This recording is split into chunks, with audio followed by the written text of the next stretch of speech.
सभी देशवासियों को महेंद्र आचार्य का सादर प्रणाम है। मैं राष्ट्र रक्षा सेवा दल की तरफ से आप सभी का हार्दिक स्वागत और अभिनंदन करता हूं। मेरे साथियों, ये बड़ी खुशी की बात है कि हिंदुस्तान की सरकार ने वक्फ बोर्ड पर जो कानून लाया है वो करोड़ों हिंदुस्तानियों के लिए एक गर्व की बात है। इस सरकार ने, भारत की सरकार ने जो ये काम किया है, इसकी जितनी तारीफ की जाए वो कम है। क्योंकि जो भी सनातन हिंदू संस्कृति को मानने वाले लोग हैं, जो हिंदुस्तान से प्रेम करते हैं, जो राष्ट्र को प्रेम करते हैं, जिनके अंदर राष्ट्र भक्ति है, उन लोगों के लिए ये एक बहुत ही गर्व का दिन है। करोड़ों हिंदुस्तानियों, चाहे वो किसी भी जाति धर्म का व्यक्ति हो, करोड़ों हिंदुस्तानियों की ज़मीनों पर जो वक्फ बोर्ड द्वारा अवैध कब्जा करके हिंदुस्तान को गुलाम बनाने की जो प्रक्रिया चल रही थी, जिसको 1911 में जिन्ना ने, एक प्राइवेट व्यक्ति ने इस वक्फ बोर्ड का निर्माण किया था, हिंदुस्तान को हड़पने के लिए, हिंदुस्तान में दोबारा एक पाकिस्तान बनाने के लिए। एक तो जिन्ना ने पाकिस्तान ले लिया था, जाति के नाम पर, धर्म के नाम पर पाकिस्तान का निर्माण हो गया था, और फिर ये वक्फ बोर्ड के नाम पर ऐसा पिछली सरकारें, जो कांग्रेस की सरकार थी, उसने इसमें इतनी असीम शक्तियां दे दी थी कि वक्फ बोर्ड जिस पर भी उंगली रख दे, वो ज़मीन, वो लैंड उसके नाम पर हो जाती थी। उस पर कोई भी विरोध नहीं कोई कर सकता था। मतलब इतना खतरनाक कांग्रेस पार्टी ने एक मुसलमानों को खुश करने के लिए, उनका वोट बैंक हासिल करने के लिए हिंदुस्तानियों को बारूद के ढेर पर बिठा दिया था। ये लोग वो बात समझ रहे होंगे, लेकिन जो जयचंद हैं, जिनको अपने निजी स्वार्थ के लिए मतलब है, जिनको राष्ट्र से प्रेम नहीं है, उनको ये बात समझ में नहीं आएगी। लेकिन जो हिंदुस्तान से प्रेम करता है, जो राष्ट्र से प्रेम करता है, हर वो हिंदुस्तानी इस बात से खुश है जो सरकार ने ये विधेयक लाया। हिंदुस्तान को गुलामी से बचा लिया। हिंदुस्तान गुलामी से बच गया, क्योंकि जिस तरीके से वक्फ बोर्ड द्वारा मंदिरों पर, मस्जिदों पर, या किसी भी एक गरीब मुसलमानों की ज़मीन तक को उन्होंने बख्शा नहीं। कभी संसद पर दावा ठोक देना, कभी कुंभ की ज़मीन पर दावा ठोक दे देना, इतना बड़ा अत्याचार हिंदुस्तान में ही, जो यहाँ हिंदुस्तान का वासी ही नहीं है, वो बोर्ड ऐसा काम कर रहा है। ये हिंदुस्तान के लिए एक बहुत गर्व की बात है। इससे लोगों को निजात मिलेगी, हिंदुस्तान तरक्की करेगा। गरीब हिंदुस्तानियों को, चाहे वो किसी भी जाति धर्म से ताल्लुक़ रखता हो, उसको इस विधेयक का लाभ मिलेगा। क्योंकि एक भस्मासुर की तरह ये वक्फ बोर्ड बना था। क्योंकि वक्फ बोर्ड का काम ही ये था, उसको इतनी असीम शक्तियाँ मिली थी कि जिस ज़मीन पर, जिस लैंड को, जिस जगह को भी वो छू देता था, वो ज़मीन उसकी हो जाती थी। कितने लोग त्राहिमाम कर रहे थे। लेकिन ये बात जो राजनीतिक दल के लोग हैं, जिनको केवल अपना स्वार्थ दिखाई देता है, जिनको अपने वोट की राजनीति दिखाई देती है, ऐसे लोग, जो जयचंद की औलाद, जिनको मैं बोलता हूँ, जयचंद की औलाद है, ये गद्दारों की औलाद है। यह देश को, इनको ये समझ में नहीं आ रहा है। जिस दिन जिहाद करने वाले, कट्टरपंथी विचारधारा रखने वाले, राष्ट्र विरोधी असामाजिक तत्वों का आप इस तरह से सपोर्ट करेंगे, ये आज आप वोट ले रहे हैं, लेकिन जिस दिन जिहादियों की मनसा और उनकी ताकत बढ़ेगी ना, उस दिन आज समर्थन करने वाले भी बचेंगे नहीं, और बचते भी नहीं। इसलिए इस बात को समझने की ज़रूरत है मेरे साथियों, मेरे हिंदुस्तान के भाइयों। मैं इस कदम के लिए इस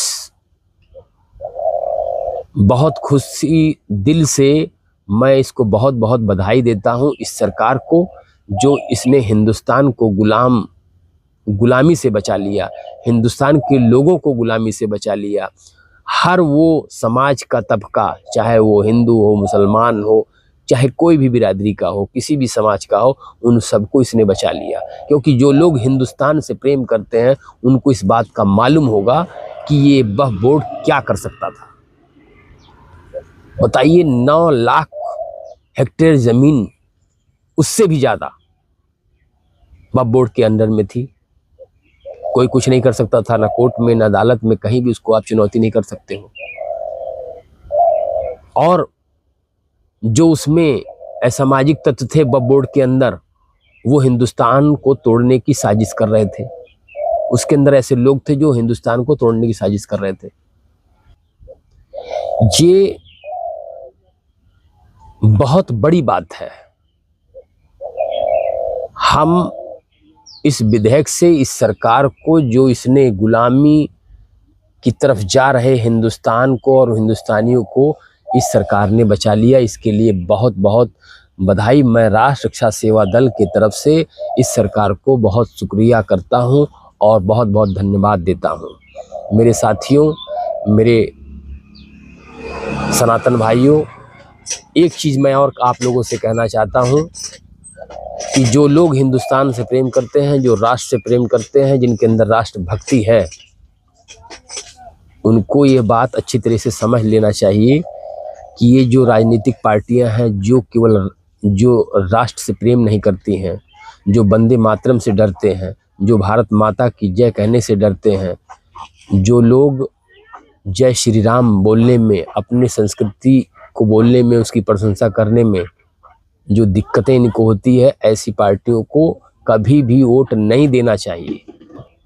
खास तौर पर कांग्रेस पार्टी को कभी भी वोट मत दीजिएगा, चाहे कुछ भी हो। अगर आपको इस राष्ट्र से प्रेम है, इस देश से प्रेम है, अपने हिंदुस्तान की संस्कृति से प्रेम है, तो मैं आप लोगों से एक निवेदन करना चाहता हूं, अगर वाकई में आप सनातन धर्म को मानते हैं, अपने संस्कृति से प्रेम करते हैं, भगवान राम को मानते हैं, अपनी इस देवतुल्य भूमि को मानते हैं, तो मेरा ये आप लोगों से अनुरोध है कि अपनी आने वाली पीढ़ियों को भी ये बात बता दीजिएगा कि कांग्रेस पार्टी एक जिहादी पार्टी है, जिहादियों को समर्थन करने वाली पार्टी है, हिंदुत्व की विरोधी पार्टियां। इसके एक नहीं 1000 प्रमाण अगर आप खोजेंगे तो पा जाएंगे। इस बात को कोई गलत साबित कर देगा तो मैं जीवन गुलामी लिखवा दूंगा। मेरे साथियों, इस बात को याद रखिए। और इस तरह की जितनी भी पार्टियां हैं जो कट्टरपंथ को बढ़ावा देती हैं, जो राष्ट्र विरोधियों तत्वों को समर्थन करती हैं, ऐसी पार्टियों का संपूर्ण रूप से सभी सनातन भाइयों को, सभी हिंदुस्तानियों को, भाई बहनों को बहिष्कार करना चाहिए और ऐसे लोगों को सबक सिखाने के लिए हमेशा उनकी जो वोट की राजनीति है ना, उनको ध्वस्त कर देना चाहिए। बंगाल के अंदर देखिए, रामनवमी, कल से आपकी रामनवमी है, शोभा यात्रा निकलेगी, लेकिन वहाँ अभी से बवाल शुरू हो गया। ममता की वहाँ की सरकार जो है, क्योंकि ममता खुद, पहली बात तो वो हिंदू नहीं है, सनातन संस्कृति को जानती नहीं है। ये तो मैं ताज्जुब हूँ कि बंगाल जो देवों की भूमि है, जो महापुरुषों की भूमि है, उस भूमि पर आखिर सनातन हिंदू, सनातन संस्कृति को मानने वाले और वहाँ जो लोग हैं, ऐसा क्या कारण है कि ममता की सरकार अगले 15 सालों से लगातार चली आ रही है? उसको उखाड़ करके फेंक देने का काम करना चाहिए। मैं हर उस हिंदुस्तानी से कहना चाहता हूँ, राष्ट्रभक्त से कहना चाहता हूँ कि बंगाल में ममता सरकार की कट्टरपंथी विचारधारा वाली सरकार को और उसके समर्थन करने वाली सरकार को मैं सभी हिंदुस्तानी भाइयों से कहना चाहता हूँ, उखाड़ करके फेंक दीजिए, वरना हिंदुस्तान में जो हालत कश्मीर की थी ना, वही बंगाल की होगी मेरे साथियों, बंगाल की होगी, क्योंकि बंगाल भी उसी नक्शे कदम पर चल रहा है। केरल के अंदर देखिए क्या स्थिति है, हिंदुओं की संख्या खत्म हो गई है। बंगाल की भी ये दशा होती जा रही है। बंगाल को एकदम कश्मीर बना दिया है ममता सरकार ने। देखिए, राष्ट्र रक्षा सेवा दल लोगों को जागरूक करने का संगठन है, जो एक अराजनैतिक है। लोगों को जागरूक करना, लोगों के अंदर इस बात के लिए प्रेरित करना कि आने वाली नस्लें सुरक्षित रहें, हिंदुस्तान सुरक्षित रहे, और महापुरुषों का अपमान करने वाले लोगों का मुंहतोड़ जवाब देने की जरूरत है मेरे साथियों।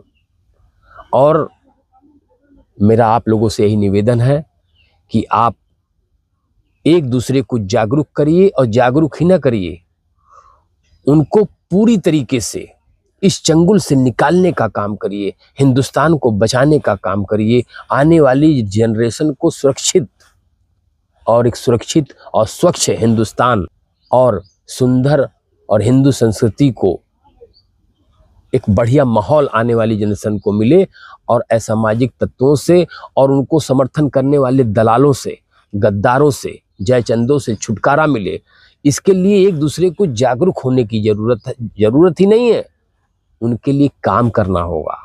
एकदम हाथ से हाथ मिला करके चलना होगा, हर कदम एक दूसरे को सपोर्ट करने की ज़रूरत है मेरे साथियों। मैं सब यही आप लोगों से मैं निवेदन करना चाहता हूं। मैं अपनी इन सब बातों के साथ अपनी बात समाप्त करता हूं। जय हिंद, वंदे मातरम। मैं फिर आप लोगों से निवेदन करता हूं कि आप लोग एक रहिए, सेफ रहिए, और असामाजिक तत्वों को मुंहतोड़ जवाब दीजिए। जय हिंद, वंदे मातरम।